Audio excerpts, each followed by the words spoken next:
அருள்மிகு சுப்பிரமணிய சுவாமி திருக்கோவில் திருப்பரங்குன்றம் அறுபடை வீடுகளில் முதற்படை வீடு. பாண்டிய நாட்டில் 14 பாடல் பெற்ற ஸ்தலங்களில் ஒன்று. இதுக்கு தீர்த்த சரவண புஷ்கரணின்னு பேர். ஸ்தல வருஷம் கல்லத்தி மரணம் பேர். 5 சன்னதிகளை ஒரே இடத்தில் அமைந்த மூலஸ்தலம்.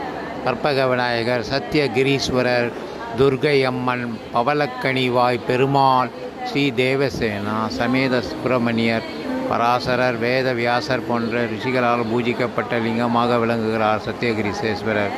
இம்மலையை லிங்க வடிவமாக காட்சி கொடுக்கிறது. இம்மலைக்கு சத்தியகிரின்னு பேர். பிரமாதமான சேவை இன்னைக்கு. கந்த சஷ்டி கவசம் என்னுடைய மனைவி ராதா பாடின்னு இருக்கா. பிரார்த்தனை பண்ண சொல்லலாம்.